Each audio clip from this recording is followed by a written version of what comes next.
we suspended their license, do you know what happened? We have reduced them to what numbers we wanted to. Not only that, we even sacked the management. They had to reappoint new vice chancellors and registrars. I won't come on board and be telling you that what we do. But you see, my own they are mainly very corrective measures. We set them on pace, not to destroy the system, because we also have students that are involved. Right now, I have two issues with some two universities. One university started the program without our knowledge. After the general, what I call it now, amnesty, we granted them about five or so years ago. Issue on the medical lab science. What they did was, when we discovered that some things were going on, we said, okay, no more new program in the system.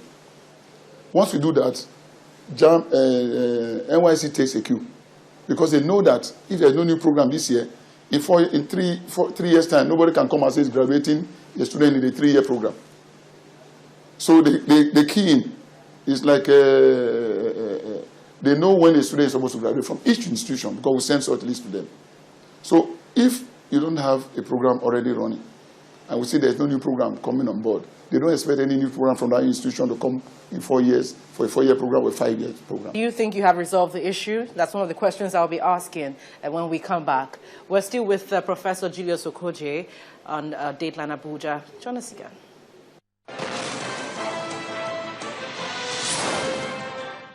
When you talk of merit, are you telling me that 18 states, 17 states, out of the entire North, 17, nobody merited? Are you also telling me that in the whole of Cross River, a Bonny state, nobody merited? And what is the criteria of arriving at the so-called merit?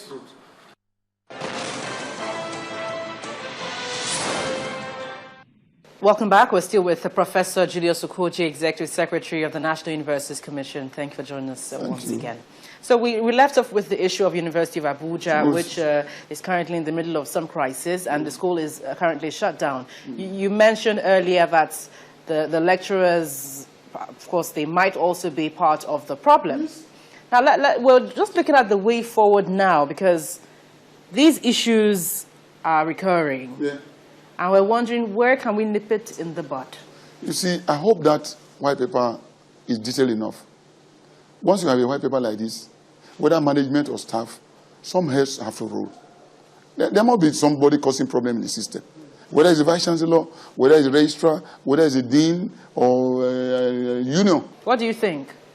I don't know until I see the report of the white paper. I didn't even visit there. Because the system is very against itself. We had the integrity group. The older professors on one side, the younger ones on the other side. There are so many issues. That there was a program we canceled, this part-time program, where they used to earn money from.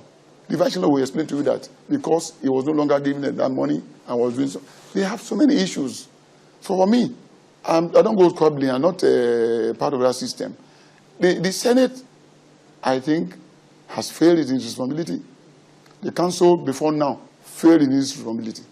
What we need to do is a fresh breath of fresh air in that system. You mentioned the system is revolting against itself? Yes. What are you talking about? If you have camps within the system, how is it going to work? In whose interest are they working? Some people are integrity group. Other people say this can't happen. You go to Senate, you oppose yourself.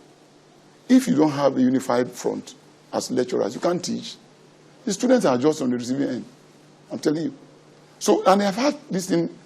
We have thought that with the resolution of the 4 programs that they will be all right. You can't punish a vice chancellor that way. It's the system that is suffering. The man has the end of June. You know what I always tell them? End of June, he goes away. They're talking about he's owing them a lot of some funds, this and this. But I'll tell you something. I've had some situation where I had to pay an immediate past vice chancellor. The successor, they didn't pay him outstanding allowances. I paid from here. And I will deduct from source. It's not enough to bring a system down. If somebody is owing you, whether it's an allowance or something, government is continuous. 30th of June, the ban will go away. Is that enough to get the system down every time? Well, we know somehow that the lecturers perhaps may not want him to organize the convocation and all of that. Yes. But how fair is that? Convocation is the day for the students. Now, when you go to some institution now, they say 2009, 2010, 2011, 2012 convocation. What does that mean? The man was signing certificates that are 4 years old.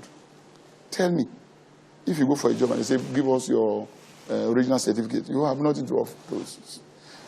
Can you imagine a scenario where you are receiving a certificate for a period when this current vice chancellor was in the vice chancellor? Are you going to look for the former vice chancellor to sign that?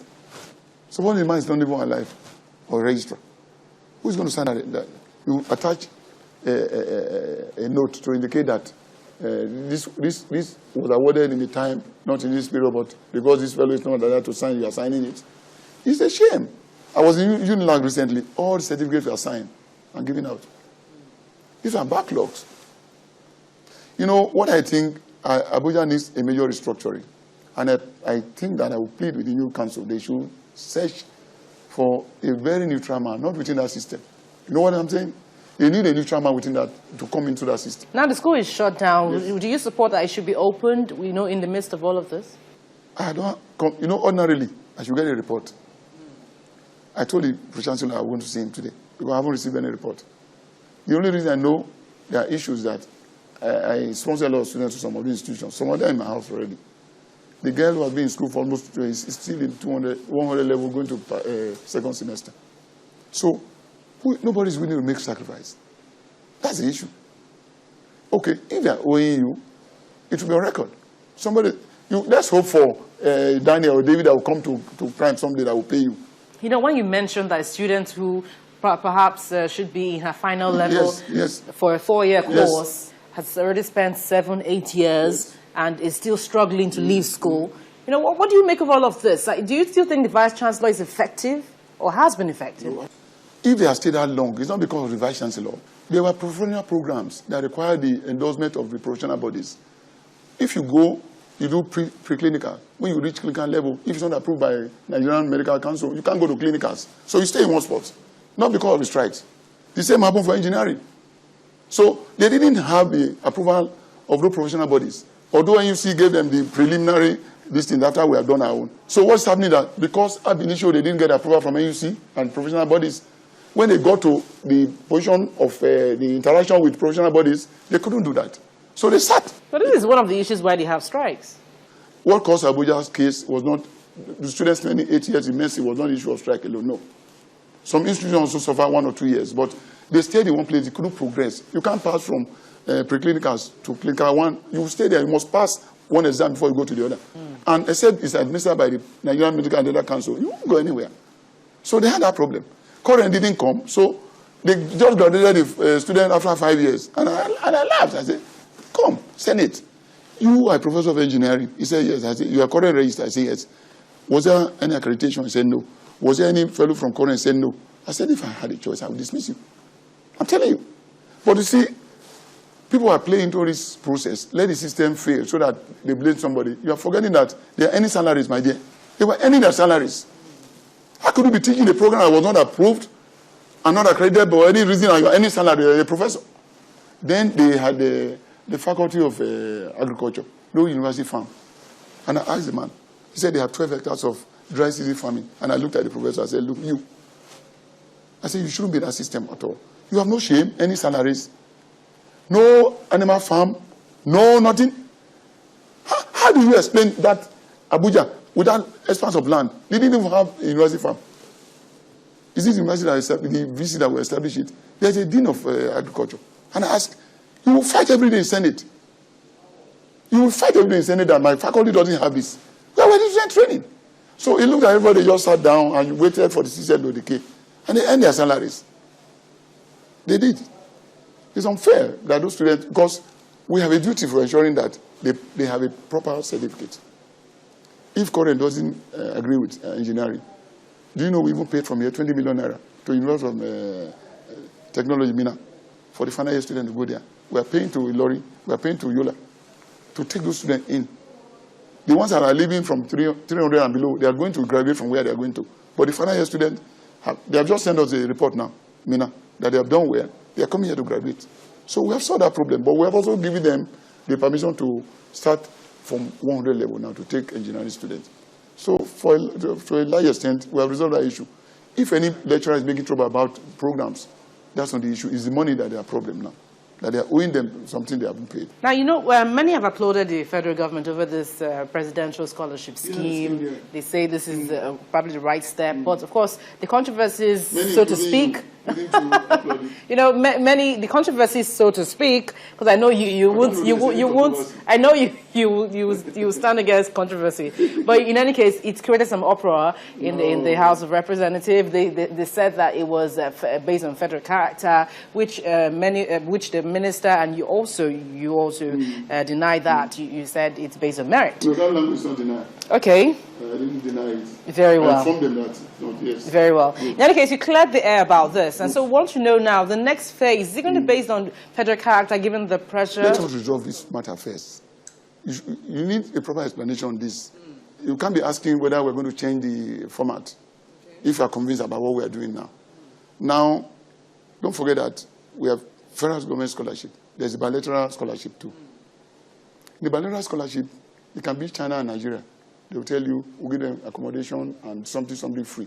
So government gives them some little stipend. In the federal scholarship, it's on what I call it now, federal character basis. But even then, if you don't have, you already be a student in the university and must have a 4.0 CGPA, which means if you don't have, you can't even come. So whether it's federal character or not, there's a lot of merit in it. What did they do?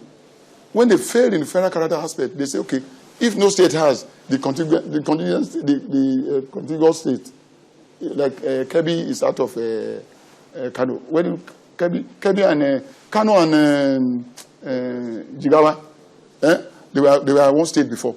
And they will say, okay, if Kano doesn't have, give what Kano's portion is to Jigawa and ask, is that federal character? Even that one broke down.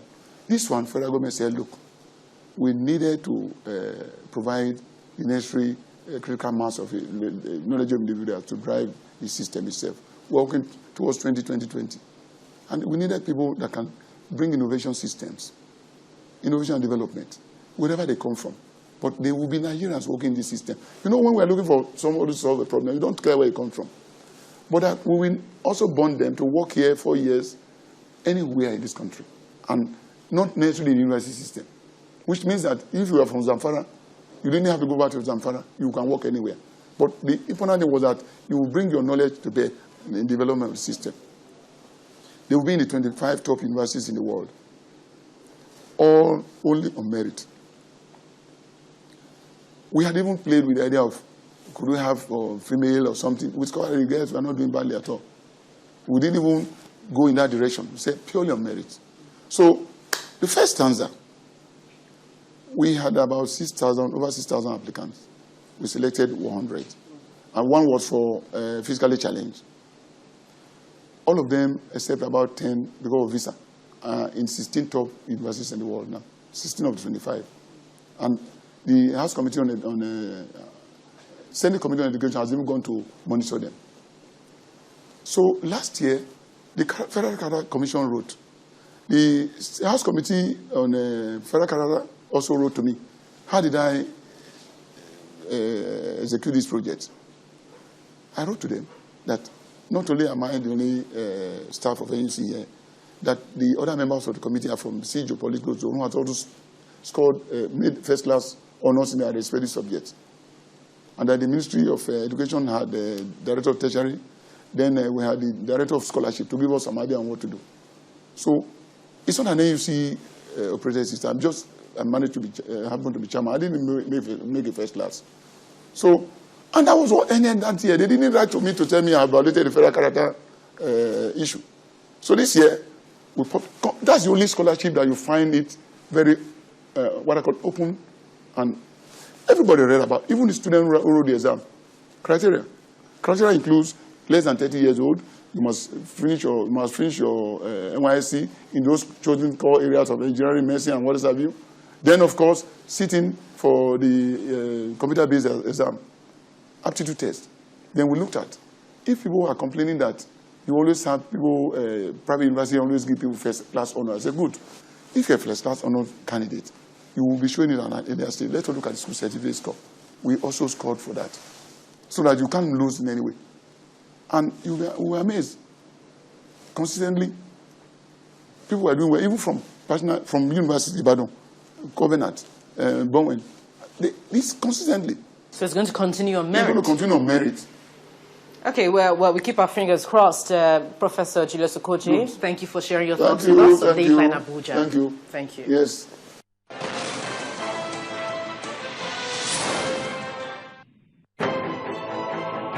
I am intelligent. I'm incisive. I am passionate. I am focused. I am diplomatic. I'm creative. I am people-oriented. I am logical.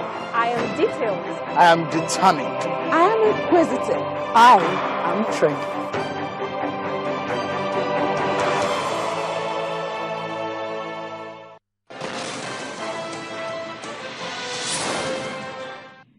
We thank you immensely for your views and comments, and I'll take a couple of them right away. The first one is from Emeka Onwasoanya. He says, the road from Ikotekpene to Aba is so bad that commuters have to pass through some compounds along the road to get to some reasonable points.